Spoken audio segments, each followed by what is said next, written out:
All in all, 28 government bills died last week when Ontario's minority parliament was dissolved. Gone, yes. But forgotten as well?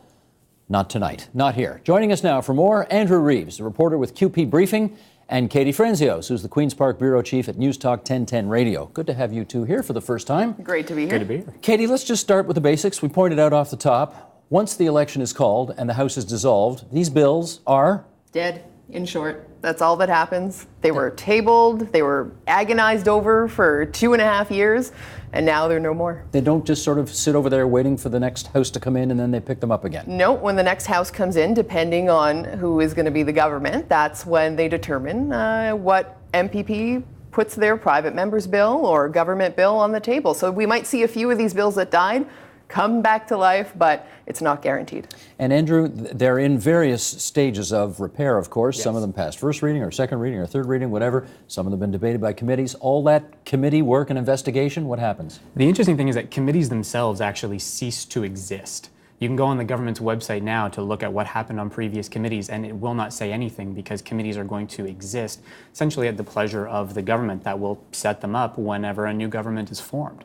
So anything that was debated up until any point in the committee process, can't find it. Does not exist anymore. Does not exist. So all that work, all those submissions that people brought forward and deputations made? Public consultations, hours and hours of public consultations, work that bureaucrats have done in the ministries, everything up until that point. Even if they want to introduce that bill and start again, they would have to start from scratch. Everything up to like things that members of the public have come in to say. And this was, Katie, 194 bills. If you look from the last session, it's February of last year to right now. Not just the government, but the opposition parties as well, because they introduced their own private members' bills. Yes. And that's all gone as well. It's all gone. Government bills, of course, they get a bit more fanfare because then you have the ministers out with the news conferences and the announcements and the wonderful graphic backgrounds that you always see on the news. But, you know, we see some small private members' bills as well from, like you said, the opposition, NDP, the Tories. Those are gone. The minimum wage, we were told, was going to go up to $11 on June the 1st. Will that still happen? Yes. Now, why will that still happen? Because that was a bill that didn't get passed. That's a regulatory change. So it's an important distinction. It's not particularly glamorous, but it is important to note. What happened with the minimum wage was they promised afterwards that they were going to introduce legislation that would essentially create reviews for it, that would tie future increases to the consumer price index. Inflation. And that was going to happen later on. And so that bill is one of the many that died. But the actual minimum wage increase to $11 will still take effect on June 1st because that was a minor non-legislative change that the government was able to make without having to go through the House. So they just did that in cabinet, made this regulatory change, which is why we will have an $11 minimum wage on June 1st. And it's also the same reason why we will have an increase in tobacco taxes, for example, which happened 6 days ago. Okay, so that's interesting because I'm sure there are smokers, Katie, who would say, wait a second, you didn't debate this, you didn't pass this, how come the tax is going up? And they're probably still very upset because the federal government included in its budget in February that they wanted tobacco tax to go up. So they're not necessarily getting the best plan here. But yeah, as Andrew was saying, there are a lot of regulatory changes that have been made or that will be made, but it's all the legislated ones that we won't see until a new government comes into play. Okay, let's call this next part of our discussion here gone but not forgotten. I mean, they're dead. These bills are dead. But as you guys both point out, there was a lot of work that went into actually having them be introduced, etc. So let's see what happens now. Bill 143 on modernizing the childcare industry. What's going on with that now? Nothing. That was put in place because we heard about several deaths in illegal, non-licensed child care. So the health minister, the education minister said, well, you know what, we need to take a look at this. The proposal in that area was to increase fines. Fines were about $2,000, $2,500, and they were upping that to 6 figures. That's not going to happen. Won't happen now. Okay, Bill 171, keeping Ontario's roads safe.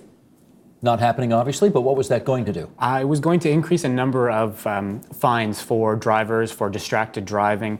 It also had a number of provisions as well for cycling safety in the province as well, to be able to create a 1 meter passing rule. It was going to change, again, some minor issues to be able to make cycling on provincial highways, but also to create cycling infrastructure in urban areas to make that easier. And of note, though, that bill, because it had all party support, it's probably going to come back. Now, if it's a Tory government, I don't know if we're going to see those cycling changes in there, but everybody seemed to be on board with distracted driving and trying to cut that down, because even as the transportation minister said, that the number of deaths and injuries out there, it's starting to look like DUI. So he said, if we can equate that to actually driving sober, people out there will understand, and maybe, along with a demerit point or two being lost, they can actually change their habit. Bill 6, the Great Lakes Protection Act. What was that going to do until it died? Well, this was actually the second time that this bill was introduced by the Environment Minister, Jim Bradley. He brought that up in 2012 when Dalton McGuinty was Premier, and it went nowhere when McGuinty prorogued in October of that year. So they brought it back again this time around. It was going to create a Great Lakes Guardian Fund in order to be able to help fund not necessarily big initiatives, but community-based projects. So things that people would be able to do for shoreline cleanup, habitat restoration, like wetlands protection. Small but significant things we're going to see funding through it. The Tories thought that this was essentially going to be creating more red tape, more bureaucracy. They thought there were a number of water quality protection acts already in place. They didn't think it was necessary. Dragged it out in committee, it went nowhere. Now it's dead. Bill 160, we should point out, I guess, it's called Bill 167 because it was the 167th bill to be introduced in that session, right? Yes, they don't pick random numbers. Nothing for that. more complicated than that. No 1001. Right. Bill 167 was called the Invasive Species Act. What was it going to do? Well, and we have the Natural Resources Ministry going out there and saying that, you know what, we're worried right now because a few years ago we had problems with ash borers and species invading the Great Lakes. We don't want that to happen again. So he was trying to put that in place so we wouldn't see species being invading Ontario. And David Orazietti was very, very upset, I believe, that this actually didn't go into play because he was pushing for it for so long and for so hard, even before he was Natural Resources Minister. And this was years of bureaucrats who were working behind the scenes, meeting with stakeholders, doing the hours and hours of work that needs to go into any piece of legislation before it's introduced in the House. And the interesting thing about the Invasive Species Act as well was that it was intended to be able to do away with some of the overlap between municipal, provincial, and federal regulations, knowing that in some cases when an invasive species enters Ontario, like time is of the essence, and you don't have time to be able to deal with bureaucratic overlap, you need to act. And that was one of the key things that this bill was set to do until it expired. Until it died. Bill 141, the Infrastructure for Jobs and Prosperity Act. Anybody know what that one's about? In essence, creating jobs and infrastructure. Oh, and that sounds like a good thing. Well, and we've been hearing creating jobs a lot because of the election campaign, but I think the province has always been pushing for something like that, and we've been hearing a lot about infrastructure as well, and I think it was going to work hand in hand with the infrastructure fund that had been proposed in the budget. Okay. Bill 91, improving waste diversion to help drive up Ontario's abysmal waste diversion rate. I think it's self-explanatory. It is. Yeah. It still was actually I believe, the most debated bill of this session of Parliament. I believe this was introduced at the beginning of 2013. It went until the end of that year. It has been debated for hours. What would be so controversial about wanting to divert more waste out of the system? It's all about how you do it. And the problem is that the Liberals were proposing some industry-friendly suggestions to be able to find different ways to encourage companies to make their own packaging more recyclable. It was like smaller. They also wanted to propose ways to be able to change it so that municipalities were no longer required to fund the entire Blue Box program up to 50%. The magic word, eco-fee. Once you speak about eco-fee, everybody's ears perk up. And what this bill was trying to do was so that they wanted companies to actually build that into their price. If they didn't do that, they wanted companies to be transparent about it. So as soon as you hear eco-fee, the opposition will jump on that and call it a tax. So it gets a lot of play. Gotcha. Bill 56 was to expanding the use of recycled aggregate.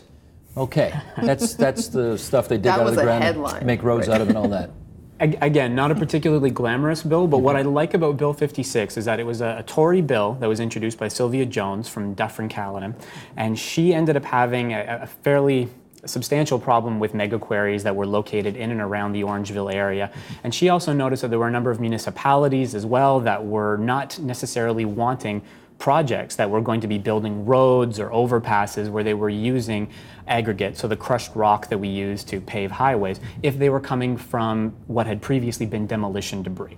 And so municipalities were saying, no, we only want like pure material, which means companies are going to have to go out and dig up more parts of the countryside in order to be able to find more aggregate. So her bill, supported by all parties, sailed through the committee process. Should have been called for third reading. It was ordered for third reading, and it remained there. Could have been passed in a day had they wanted, but it was never called. Legislative and here limbo. we are. Why was it not called? Towards the end, when everyone sort of realizes that the budget is coming, and especially with a contentious season now where we kind of knew that there was going to be an election, it was a bit of a sprint to the finish. So people wanted to be able to bring things in for debate so that they would be able to say, well, we've been debating this and the opposition doesn't like this or the government doesn't like that. And so we saw bills that had not been called in months suddenly find new life in the week before the budget was tabled, so that people are able to say, well, the Tories don't want to do this. It's and a the Liberals hate roundabout that. way to finger point. Gotcha. That's as simple as that. Katie, Bill 78, the Electronic Personal Health Information Protection Act. What would that have done? That is a very good question. To be quite honest, that's one of those things that, it never really made mainstream coverage. It was one of those things that, you start looking back through the bills and you're thinking, oh, you know what? People are really going to care about the Highway Traffic Act changes, or people are going to care about anything that mentions eco fees. But something like that, it's just going to, people are going to turn the page to the newspaper. It was supposed to safeguard patients' privacy, I gather, but not many people, Never got that unless far. you actually have the word e-health in it, people's ears aren't going to perk up. okay, a number of bills. Okay, you talked about. We've got another. I don't know. I hope people are bearing with us here, because these are all things that people spend a lot of time on, and maybe some of them will come back, and maybe you can let us know which ones you think might come back. For example, there's one here, Bill 171, the Fighting Fraud and Reducing Automobile Insurance Rates Act. That will come back if it's an NDP government or a Liberal government, because especially if there's a minority involved in that. Because the Liberals promised the NDP that they wanted to reduce car insurance rates. That's an issue that a lot of people out there care about because they don't want to pay more money. And who wants to pay more money for anything? And they said that they, in part, will do that by tackling fraud, and that includes making the claims dispute process easier, making sure that, let's say, a towing company can't ding customers for stuff that they didn't really do, but they think, well, I have the car now, so I can probably charge them more for, impoundment or trying to get it back.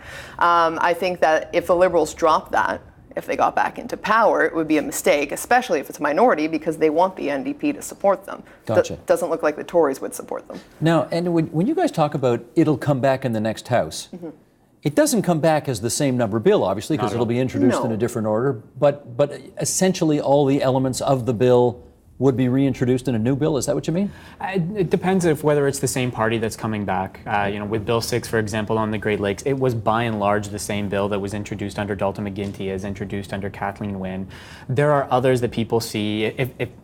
If any government that forms after the next election is worried that people will have a certain amount of fatigue with them over not being able to get a lot accomplished, they might bring back some bills that are non-controversial just to be able to hammer them out, to be able to point to various bills and say, well, we've gotten something done after all. Or they'll bring back a bill that may have been controversial, give it a bit of a makeover, try to make it appeal to one of the other parties so they can get support and have it pass. Okay, and do they have to go through the whole dog and pony show again, where they bring people to committee and get them to make that? They're going to go through all that all over again? Everything all over again. Make the same submissions they made before? Same submissions, maybe even more, trying to get their point across. So you'll be hearing about a lot of things that you heard about maybe a year ago, 3 months ago. All right, let's keep going down the list here. Bill 83 was to cut down on nuisance SLAPP lawsuits. SLAPP, which I'm sure is an acronym for something. It is. And Andrew knows this one. And apparently this was the third time it was introduced. That was the strategic lawsuits against public participation Okay, I'm scared that you know that off the top of your head. And it was shortened down to SLAP because it's a lot easier to be able to roll off the tongue.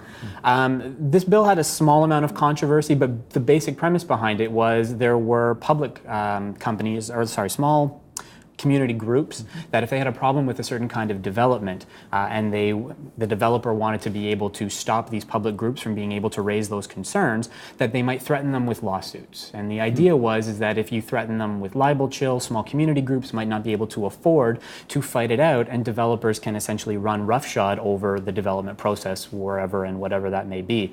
So this legislation was intended specifically to be able to cut down on those kinds of lawsuits, to be able to encourage public participation. And it was something that very much appealed to community groups. So, a lot of communities out there who are having issues of that nature really like the idea of this legislation. Now, are they going to want it back? Of course. So whatever government that takes form, they're probably going to petition, lobby them to get something of that nature back on the docket. Back in business. Okay. Yeah. Bill 178 was the Voluntary Blood Donations Act. Ooh, this is a controversial one. Go ahead. So, I'm listening. Yes, that's right. The health minister has always said that if you have to pay, if a company pays someone to donate their blood plasma, it's going to basically create an unsavory kind of system, because a lot of people out there who don't have money might actually benefit from it. They might buy drugs, it might be open to more diseases. These are people who aren't necessarily tested on a regular basis. So what she wanted to do was tighten up all the loopholes in the system right now that would basically crack down on any type of plasma clinic that wanted to open up and actually pay people who would donate that. Which now, is happening. It is happening. There's one clinic. It's in Hamilton in downtown Toronto, and you can see the storefront when you're driving on Adelaide on downtown Toronto. It's all locked up. However, now that this legislation didn't go through, I'm 100% sure that they're going to be trying to find some loophole to let them open up. So, Andrew, the people who are in favor of the traditional voluntary blood donation service, which is an altruistic thing I guess you do to make sure that if, God forbid, we need blood, if we have an operation at a hospital, there's a plentiful, safe supply there. They're nervous right now, I guess. Is that fair to say? They very well could be. And this is the interesting thing about this bill is it's another example of one that probably could have gone the distance, because the New Democrats were also very much in favor of not having people be paid for their plasma. Again, the problem is that so much time was spent on the debate, or it wasn't called enough, that it didn't end up going anywhere. But again, as Katie and I were talking about earlier, we now wonder whether these private clinics have been given a bit of a reprieve to be able to study the current environment and find a way to be able to either keep going, or depending on when something like that is introduced again, to sort of ingratiate themselves to the community and say, hey, listen, they do this in the United States. There is an incredible demand for blood plasma. So if they can have the opportunity to show people there's nothing wrong with this, they might be hoping that it can sort of take hold here. And that's been their argument so far. Right. And I know one of the proponents of this bill said all three parties support it, and they are sure it will come back in the next legislature. Right. However, time will have passed, weeks, maybe months will have gone by, and who knows? They may open their doors in the absence of any law, and they're in business. Well, it seems like they're ready to open their doors, maybe even next week. So you never can tell, right? I don't know if they're trying to consult with their lawyers right now so they can go through the law and make sure they can do everything above board. But I think the health minister right now, even though she's campaigning, is watching the situation closely. Okay, Bill 166 allowed Toronto, not in this municipal election, but in the next municipal election in 2018, to change the way they vote for city council. Ranked ballot system. The ranked ballot system. So basically right now, you go and you vote and you pick who you want to be mayor. In a ranked ballot system, you would basically have first choice, second choice, and third choice. So when at the end of the night, of the election night, they pool all those together and rank through first, second, third choices who has the most popularity. If there's a tie somewhere, they could redo it. Basically, it keeps on going through levels, through phases, until it gets to 50% plus one. Well, so think of it as a round robin in sports. So you just keep on going until somebody gets 50% plus one support. Boom, you have your new mayor. So, Andrew, you count them all the first time, and if nobody's got more than 50%, then you include the second choice and third choice. And the advantage, I guess, of this is that at the end of the day, you've got somebody who at least has the majority of the votes, unlike becoming mayor with 35% or 40% or whatever. Well, I was looking through some of the election results from 2011 for the current campaign we're in, and I'm amazed to see the number of people they became MPPs because they were able to secure the votes of 35% of the 50% of people who turned out to vote in any particular riding. And I think the benefit here is it does do away to a degree with that feeling that people's votes have been wasted in the event that their preferred candidate didn't win, because at the very least you might be able to say, well, my candidate didn't win, but my second choice did, and they were a reason why they were my second choice, because I agree with these things that they wanted to do, if maybe not these other issues.